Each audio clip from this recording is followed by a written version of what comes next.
ایوب 8واں باب۔ تب بلدد سخی کہنے لگا، تو کب تک ایسے ہی بکتا رہے گا؟ اور تیرے منہ کی باتیں کب تک آندھی کی طرح ہوں گی؟ کیا خدا بے انصافی کرتا ہے؟ کیا قادر مطلق عدل کا خون کرتا ہے؟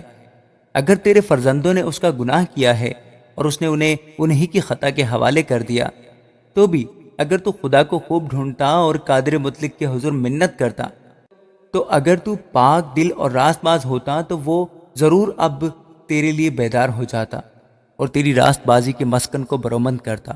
اور اگرچہ تیرا آغاز چھوٹا سا تھا تو بھی تیرا انجام بہت بڑا ہوتا۔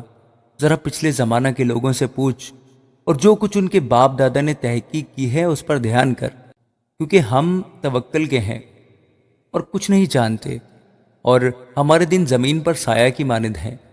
کیا وہ تجھے نہ سکھائیں گے اور نہ بتائیں گے، اور اپنے دل کی باتیں نہیں کریں گے؟ کیا ناگر موتھا بغیر کیچڑ کے اگ سکتا ہے؟ کیا سرکنڈا بغیر پانی کے بڑھ سکتا ہے؟ جب وہ ہرا ہی ہے اور کاٹا بھی نہیں گیا تو بھی اور پودوں سے پہلے سوکھ جاتا ہے۔ ایسی ہی ان سب کی راہیں ہیں جو خدا کو بھول جاتی ہیں۔ بے خدا آدمی کی امید ٹوٹ جائے گی، اس کا اعتماد جاتا رہے گا، اور اس کا بھروسہ مکڑی کا جالا ہے۔ وہ اپنے گھر پر ٹیک لگائے گا، وہ کھڑا نہ رہے گا اور اسے مضبوطی سے تھامے رہے گا، پر وہ قائم نہ رہے گا۔ وہ دھوپ پا کر ہرا بھرا ہو جاتا ہے اور اس کی ڈالیاں اسی کے باغ میں پھیلتی ہیں۔ اس کی جڑیں ڈھیر میں لپٹی ہوئی ہیں، وہ پتھروں کی جگہ کو دیکھ لیتا ہے۔ اگر وہ اپنی جگہ سے نیست کیا جائے تو وہ اس کا انکار کر کے کہنے لگے گی کہ میں نے تجھے دیکھا ہی نہیں۔ دیکھ، اس کی راہ کی خوشی اتنی ہی ہے اور مٹی میں سے دوسرے اگائیں گے۔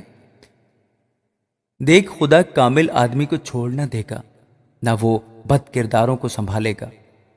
وہ اب بھی تیرے منہ کو ہنسی سے بھر دے گا اور تیرے لبوں کو للکار کی آواز سے۔ تیرے نفرت کرنے والے شرم کا جامہ پہنیں گے اور شریروں کا ڈیرا قائم نہ رہے گا۔ آمین۔